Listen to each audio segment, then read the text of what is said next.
નમસ્કાર વિદ્યાર્થી મિત્રો, સિંધુ ખીણની સભ્યતાના મોસ્ટ આઈએમપી પ્રશ્નોનું આજે આપણે ચર્ચા કરવા જઈ રહ્યા છીએ, જે વારંવાર પરીક્ષાઓમાં પૂછાયેલ છે અને આવનાર પરીક્ષાઓમાં પણ પૂછાવાની સંભાવના છે તેવા મોસ્ટ આઈએમપી પ્રશ્નો આપણે કવર કરેલા છે. તો જોઈએ પ્રશ્ન નંબર 1. સિંધુ સભ્યતાને બીજા કયા નામથી ઓળખવામાં આવે છે? તો જવાબ છે હડપ્પીય સભ્યતા અથવા સિંધુ ખીણની સભ્યતા. નેક્સ્ટ, હડપ્પા નગર કઈ નદીના કિનારે આવેલું છે? તો જવાબ છે રાવી નદી કિનારે. હડપ્પા નગર રાવી નદીના કિનારે આવેલું છે. પ્રાચીન હડપ્પા નગર ક્યાં આવેલું છે? તો પ્રાચીન હડપ્પા નગર હાલમાં પાકિસ્તાનના પંજાબના મોન્ટગોમરી જિલ્લામાં આવેલું છે. મોન્ટગોમરી જિલ્લામાં આવેલું છે. પાકિસ્તાન હાલના પંજાબના મોન્ટગોમરી જિલ્લામાં પ્રાચીન હડપ્પા નગર આવેલું છે. નેક્સ્ટ પ્રશ્ન, પ્રાચીન હડપ્પા નગરનું ઉત્ખનન કોણે કર્યું અને ક્યારે કર્યું? તો પ્રાચીન હડપ્પા નગરનું ઉત્ખનન ઈસવીસન 1921માં દયારામ સાહનીએ કર્યું હતું. નેક્સ્ટ, મોહેજો-દડો નગર કોણે શોધ્યો અને ક્યારે શોધ્યો? તો મોહેજો-દડો નગર ઈસવીસન 1922માં રખાલદાસ બેનર્જીએ શોધ્યું હતું. મોહેજો-દડો નગર કોણે શોધ્યું હતું? ઈસવીસન 1922માં રખાલદાસ બેનર્જી. નેક્સ્ટ, વિશિષ્ટ નગર આયોજન અને વ્યવસ્થા માટેની જાણીતી સભ્યતા કઈ છે? તો સિંધુ ખીણની સભ્યતા અથવા તો હડપ્પીય સભ્યતા. નેક્સ્ટ, કે લોથલ કોણે શોધ્યું હતું અને ક્યારે? લોથલ શ્રી એસ.આર. રાવે 1954માં શોધ કરી હતી લોથલની. લોથલનો અર્થ શું થાય છે? તો લોથલનો અર્થ એ લાશનો ટેકરો થાય છે. લોથલનો અર્થ લાશનો ટેકરો થાય છે. નેક્સ્ટ, લોથલ ક્યાં આવેલું છે? તો કે લોથલ અમદાવાદ જિલ્લાના ધોળકા તાલુકામાં સરગવાલા ગામ પાસે આવેલું છે. લોથલ અમદાવાદ જિલ્લાના ધોળકા તાલુકામાં સરગવાલા ગામ પાસે આવેલું છે. નેક્સ્ટ પ્રશ્ન, હડપ્પા સભ્યતાનું ગુજરાતમાં સૌપ્રથમ કયું નગર શોધાયું હતું? તો જવાબ છે રંગપુર, ઈસવીસન 1931માં. હડપ્પા સભ્યતાનું ગુજરાતમાં સૌપ્રથમ નગર રંગપુર શોધાયું હતું 1931માં. નેક્સ્ટ પ્રશ્ન, વિશ્વનું સૌથી પ્રાચીન ડોકયાર્ડ ક્યાં આવેલું છે? તો જવાબ છે લોથલમાં.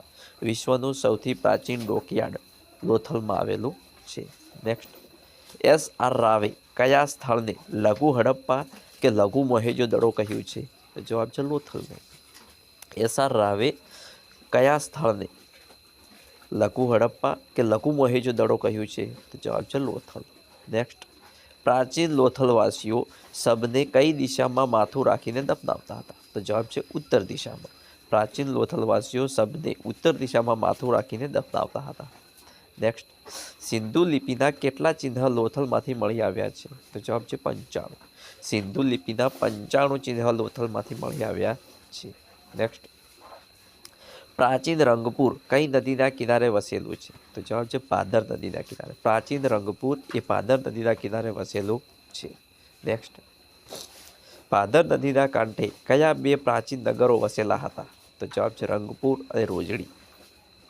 પાદર નદીના કાંઠે કયા બે પ્રાચીન નગરો વસેલા હતા? તો જવાબ છે રંગપુર અને રોજડી. નેક્સ્ટ, રોજડી નગર કયા સમયગાળા દરમિયાન વસ્યું અને ક્યારે તેનો અંત આવ્યો? તો રોજડી નગર ઈસવીસન પૂર્વે 1990ની સાલમાં વસ્યું અને ઈસવીસન 1600માં અંત આવ્યો હતો. ઈસવીસન પૂર્વે 1900ની સાલમાં વસ્યું અને ઈસવીસન 1600ની સાલમાં અંત આવ્યો. નેક્સ્ટ, સિંધુ સભ્યતાનું ભારતનું સૌથી પશ્ચિમનું સ્થળ કયું હતું? તો જવાબ છે દેસલપર. સિંધુ સભ્યતાનું ભારતનું સૌથી પશ્ચિમનું સ્થળ કયું છે? દેસલપર. નેક્સ્ટ, સિંધુ સભ્યતાનું સૌથી પ્રાચીન, સૌથી સુવ્યવસ્થિત, સૌથી સુંદર અને સૌથી મોટું નગર કયું ગણાય છે? તો જવાબ છે ધોળાવીરા. સિંધુ સભ્યતાનું સૌથી પ્રાચીન, સૌથી સુવ્યવસ્થિત, સૌથી સુંદર અને સૌથી મોટું નગર કયું ગણાય છે? તો જવાબ છે ધોળાવીરા. ધોળાવીરાને સ્થાનિક લોકો કયા નામથી ઓળખે છે? તો જવાબ છે કોટડા. ધોળાવીરાને સ્થાનિક લોકો કોટડાના નામથી ઓળખે છે. નેક્સ્ટ, ધોળાવીરા ક્યાં આવેલું છે? ધોળાવીરા કચ્છના ભચાઉ તાલુકાના ખદીર બેટમાં આવેલું છે. ધોળાવીરા કચ્છના ભચાઉ તાલુકાના ખદીર બેટમાં આવેલું છે. નેક્સ્ટ, વિશ્વની પ્રાચીન અક્ષરમાળામાં સ્થાન પામેલ સિંધુ લિપિના 10 મોટા અક્ષરો ક્યાંથી મળી આવ્યા છે? તો ધોળાવીરામાંથી. વિશ્વની પ્રાચીન અક્ષરમાળામાં સ્થાન પામેલ સિંધુ લિપિના 10 મોટા અક્ષરો ક્યાંથી મળી આવ્યા છે? તો જવાબ છે ધોળાવીરામાંથી. નેક્સ્ટ, ધોળાવીરાની સૌપ્રથમ શોધ કોણે કરી હતી? શોધ કોણે કરી હતી? જવાબ છે ઈસવીસન 1667-68માં શ્રી જે.પી. જોશીએ ધોળાવીરાની શોધ કરી હતી. ઈસવીસન 1667-68માં જે.પી. જોશીએ ધોળાવીરાની શોધ કરી હતી. જોઈએ નેક્સ્ટ, ગુજરાતમાં પ્રાચીન લોહી યુગનો પ્રારંભ ક્યારથી થયો? લોહી યુગનો પ્રારંભ ક્યારથી થયો? ઈસવીસન પૂર્વે 2000ની સાલથી લોહી યુગનો પ્રારંભ થયો. નેક્સ્ટ, પૌરાણિક અનુશ્રુતિ મુજબ આનર્થ કોણ હતો? તો આનર્થ એ મનુનો પૌત્ર અને શર્યાતીનો પુત્ર હતો.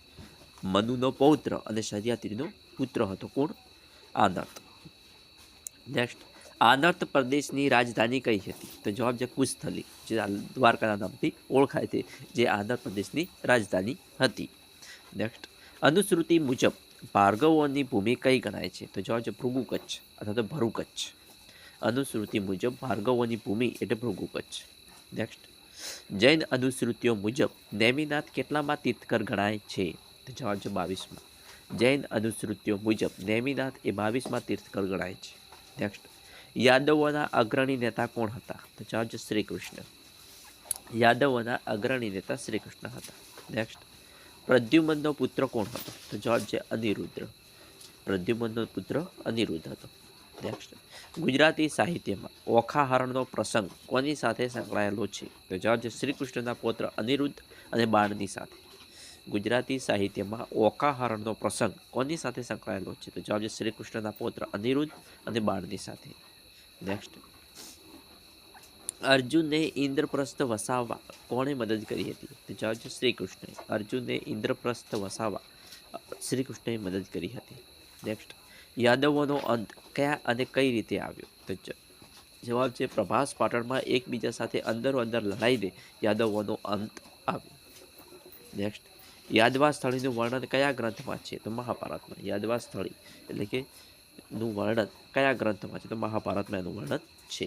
નેક્સ્ટ, વેરાદ કુશસ્થળીની જગ્યાએ દ્વારાવતી નગર કોણે વસાવ્યું હતું?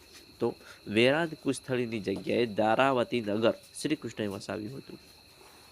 નેક્સ્ટ, પરશુરામે સમુદ્ર કિનારે કયું નગર વસાવ્યું હતું? તો જવાબ છે સુરપારક એટલે કે સોપારા. પરશુરામે સમુદ્ર કિનારે કયું નગર વસાવ્યું હતું? સુરપારક, જે સોપારાના નામથી પણ ઓળખાય છે. નેક્સ્ટ, પૌરાણિક અનુશ્રુતિ મુજબ કળયુગનો પ્રારંભ અથવા શ્રી કૃષ્ણનો સમય કયો ગણાય છે? તો ઈસવીસન પૂર્વે 3112.